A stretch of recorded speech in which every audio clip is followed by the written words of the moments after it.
Mesa de debates. Oferecimento Unimed Juiz de Fora. Baixe o aplicativo. Seu plano em suas mãos.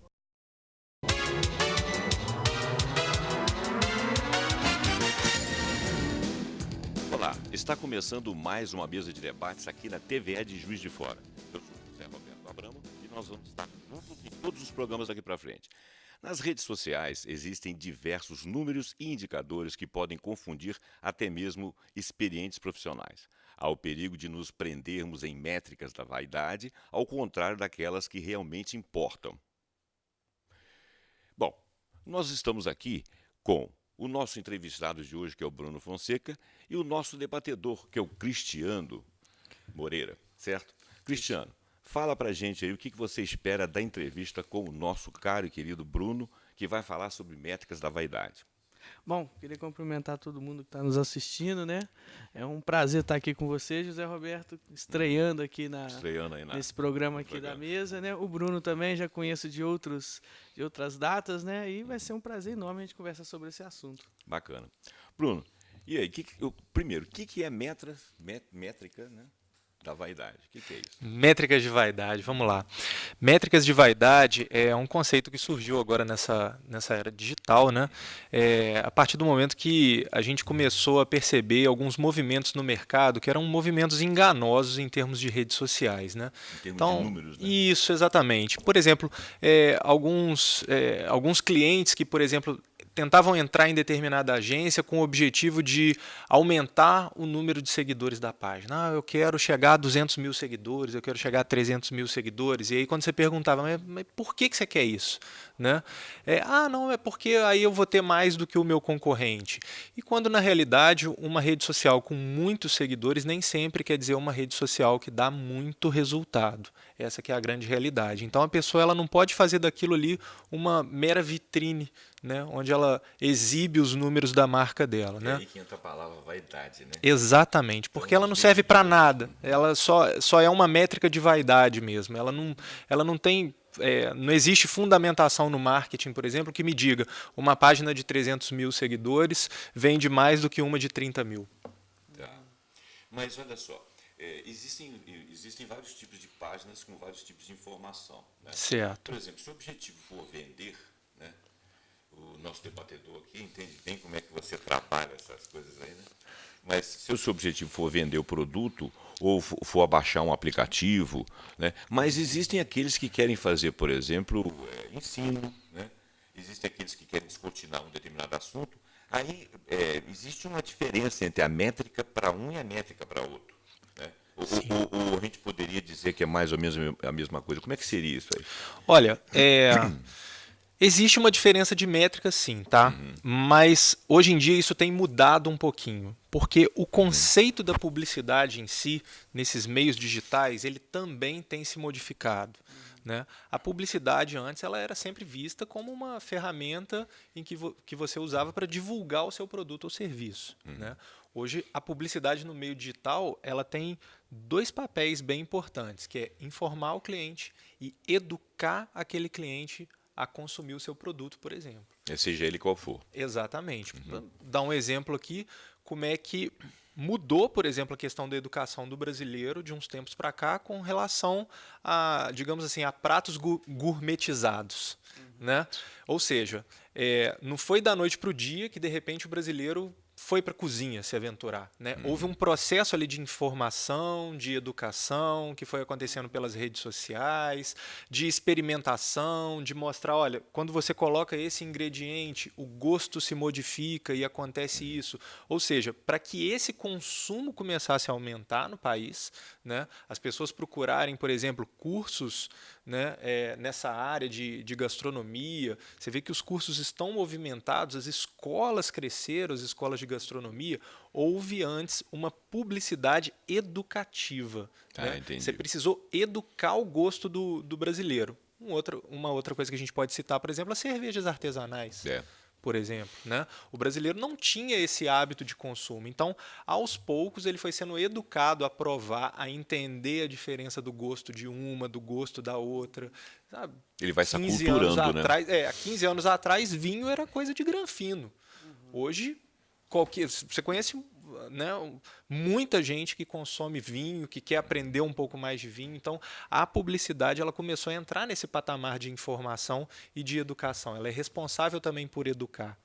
Perfeito. A gente está vivendo isso, isso tudo que você está falando remete muito, Bruno, a uma visão que eu tenho assim dentro dos meus treinamentos que eu faço e tudo, uma visão arquetípica, né, da pessoa ser a criadora do mundo dela. Eu acho que é uma das coisas que mais me remete a isso tudo que você falou, o que a gente está vivendo nas redes sociais é isso. Ela cria o próprio mundo. Então, por exemplo, antigamente a gente ligava a TV e tinha que ver o que estava na TV. Hoje não. Hoje eu posso escolher através dos inúmeros canais aí no YouTube e em outras redes sociais o que eu quero ver.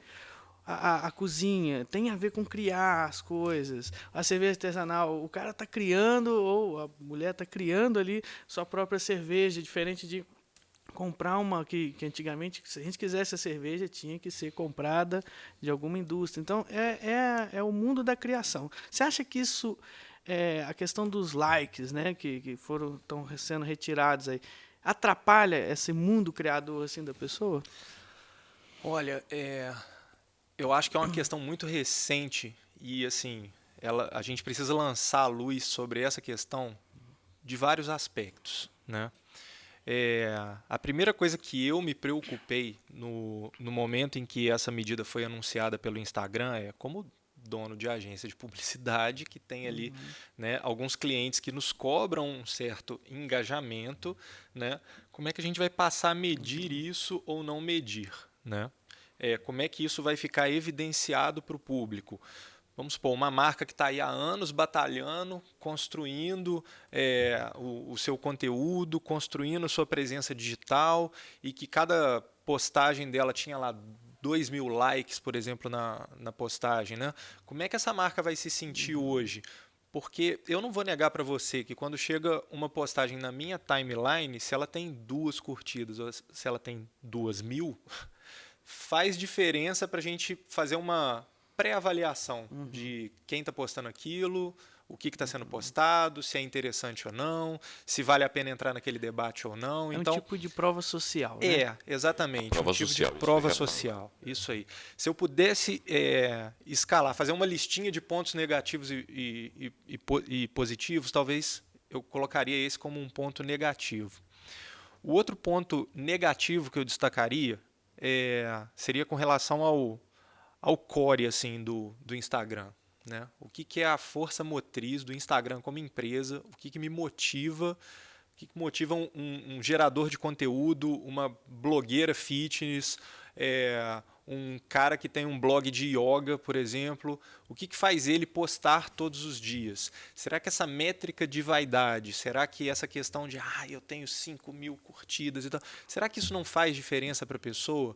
Será que se amanhã surgiu uma plataforma parecida com o Instagram e que revela quantas curtidas determinada postagem teve, será que ela não começa a ir roubando essa presença do Instagram aos poucos? Então, assim, eu não sei até que ponto isso pode afetar a força motriz mesmo ali daquela ferramenta que é o Instagram. Né? Agora, os pontos positivos. O conteúdo vai precisar ser trabalhado. Né? E isso, ou a pessoa ela tem um tato muito legal para...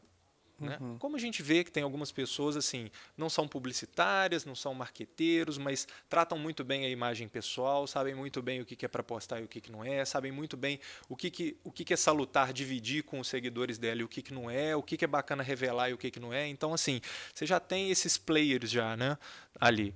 Então, eu acho que a parte positiva de tudo isso é a exclusão dessas métricas de vaidade e essa questão do conteúdo. As pessoas vão ter que investir de fato em conteúdo relevante, conteúdo mesmo que desperte a atenção das pessoas. Bruno, olha só, eu vejo muito, quase todos os players, vamos dizer assim, nós aqui nesse momento somos players, e a gente quer ser compartilhado. Né? Por que você quer ser compartilhado? Eu, particularmente, quando faço um vídeo, eu quero ser compartilhado porque eu quero levar a minha mensagem. A minha mensagem tem um tipo de instrução e a venda tem um outro tipo de instrução. E eu queria que você falasse um pouco de compartilhamento e principalmente da palavra engajamento, que é uma palavra que me deixa um pouco de dúvida. O que é engajar, por exemplo, num vídeo como esse? O que é engajar com um vídeo com uma venda de um produto especificamente? O que é engajar num produto com uma aula de yoga ou até uma aula de curso, seja lá de que natureza? O que seria isso? Sim. Engajamento, eu acho que a gente precisa separar ele em duas partes. O engajamento real, né, e o engajamento virtual. Então, o virtual eu consigo medir, que é aquela pessoa que vai pegar, por exemplo, vai ver esse vídeo e vai comentar embaixo, vai dizer, pô, concordo com esse cara, discordo desse cara. Esse cara está engajado, né? Ele assistiu o conteúdo, eu sei que ele assistiu o conteúdo, ele deixou um like ali e ele fez um comentário, ele compartilhou com alguém. Só que não necessariamente, eu, por exemplo, vejo muitos vídeos no YouTube que, assim, sequer eu curto ou deixo um comentário, mas são vídeos assim que eu estou o tempo todo assistindo. Então, há um engajamento da minha parte. Né? Há uma sequência, eu consigo seguir. Pois é, esse número você perde ele na diluição da sua audiência. Esse você não consegue medir. Né? Esse fica um pouco mais complicado de você medir. Então, assim, o que é estar engajado nas redes sociais? Eu acho que é a questão mesmo de você ser um influenciador. Porque muitas vezes o seu vídeo vai atingir determinada pessoa, ela não vai deixar nenhuma curtida, ela talvez nem se inscreva no seu canal, mas ela vai sair replicando aquele conteúdo para outras pessoas, ela vai introduzir aquilo numa palestra que ela vai dar, ela vai citar o seu nome numa palestra de forma offline, ou ela vai incorporar aquele comportamento que você estava ensinando na vida prática dela. Então, assim, o engajamento ele tem várias nuances, fica muito difícil a gente dizer isso. O compartilhamento, né, para mim, ele é a forma assim, mais maravilhosa de engajamento que existe. Uma aceitação que é uma, assim, porque quando você compartilha uma coisa, você está chancelando aquele vídeo com a sua imagem pessoal.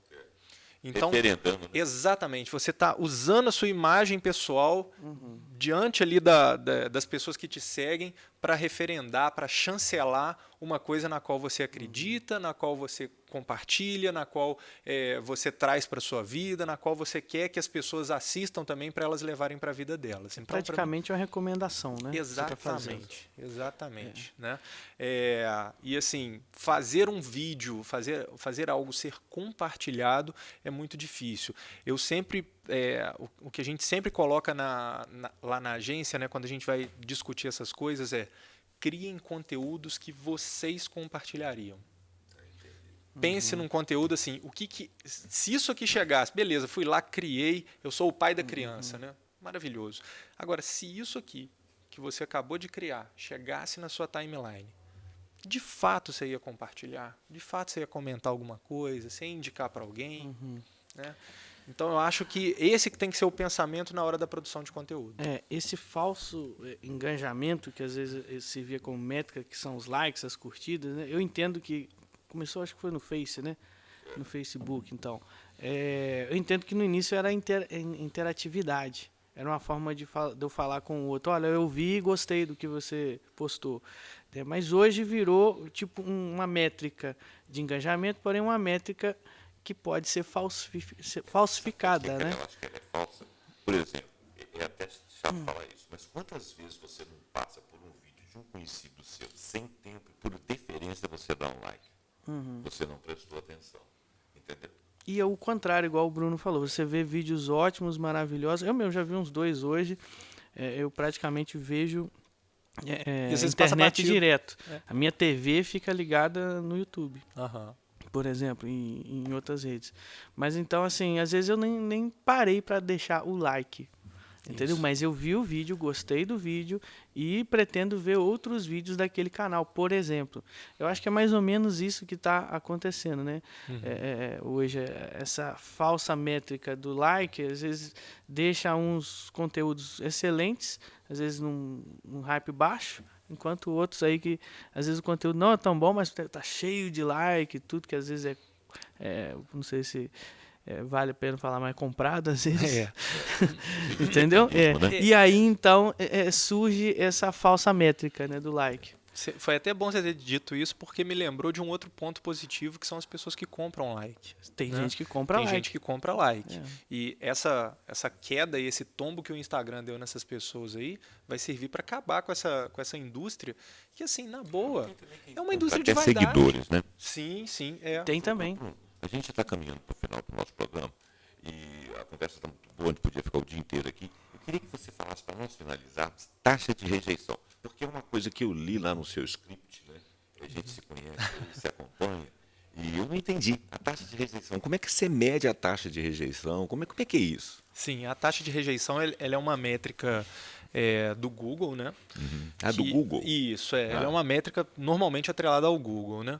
Então, a taxa de rejeição, ela às vezes quer dizer alguma coisa, às vezes não quer dizer nada, né? Vamos lá. O que é a taxa de rejeição? É quando eu entro num site por um link e eu saio daquele site sem fazer nenhuma ação naquele site, como clicar em outra página, clicar num banner, clicar numa publicidade ou clicar em outro link. Eu tenho um mínimo de permanência. Isso, eu tenho ali, eu entro e... Por que eu digo que às vezes ela não quer dizer nada? Por exemplo, vamos supor que eu lancei lá no meu blog um artigo e joguei no Facebook esse artigo. Aí a pessoa foi lá, clicou no link e caiu dentro do meu site.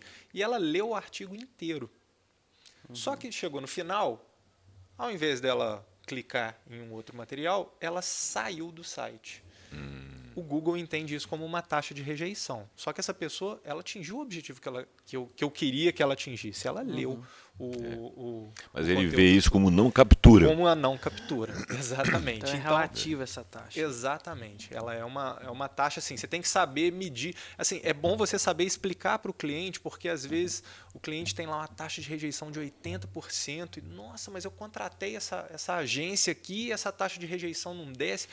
Porque muitas vezes o internauta ele vai lá, hoje a testa de acesso a qualquer site hoje, ela acontece via rede social, então muitas vezes o internauta vai lá, clica na rede social, vê o que ele precisa ver ali e sai. Ele não precisa necessariamente interagir, não necessariamente ele vai sair clicando em outras coisas, então isso acaba sendo lido como uma taxa de rejeição. Então, por isso que a gente tem que tomar cuidado e explicar isso muito bem explicado, porque às vezes o cliente acha que ele está perdendo dinheiro, acha que as pessoas estão rejeitando o site dele, não estão lendo o conteúdo. Então, você acha que isso pode mudar? Por exemplo, o Google, né, que é um dos que lê dessa forma. Você acha que esse tipo de leitura pode mudar? Para quê? O que seria uma leitura de taxa de rejeição ideal, assim, boa? Muito difícil dizer, Cristiano, porque o que acontece? Você tem sites e sites. Vou te falar onde acontece uma taxa de rejeição alta, por exemplo, incrivelmente site de notícia. Eu entro, leio a notícia e eu saio. Né? Muitas vezes porque eu estou no meu horário de trabalho. Então, chegou uma notícia que me interessou, eu cliquei, entrei e saí. E a notícia é uma coisa breve, né? Exatamente. Então, não tem como eu ficar clicando em mais link. Eu estou no meu horário de trabalho, eu não posso fazer isso. Né? Então, assim, o que eu acho, assim, o trabalho, de fato, o acompanhamento, ele vai melhorando essas questões. Uma boa coisa para ser medida, por exemplo, que aí você passa uma pernada na taxa de rejeição, é, por exemplo, o tempo de permanência médio do internauta no site. Isso é interessante. Ou até o tempo de permanência de visualização de um vídeo, né? Isso, por exemplo. Então, assim, ali você consegue ver com muita clareza. Poxa, aqui a taxa de rejeição se manteve a mesma, ou aumentou um pouquinho, diminuiu um pouquinho, mas o tempo de permanência era de 1 minuto e meio, agora é de 2 minutos e meio.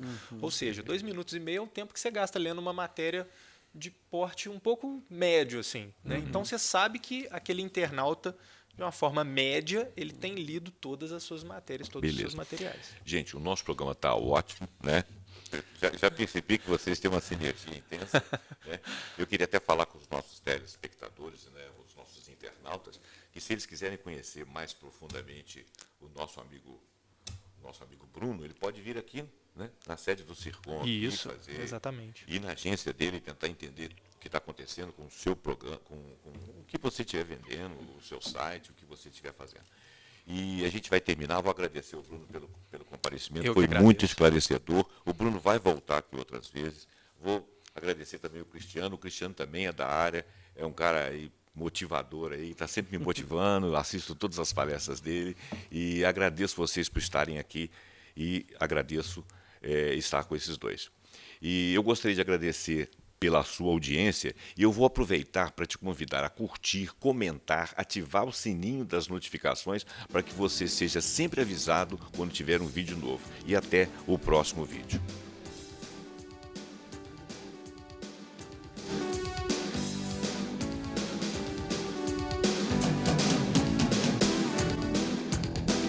Mesa de debates. Oferecimento Unimed Juiz de Fora. Baixe o aplicativo. Seu plano em suas mãos.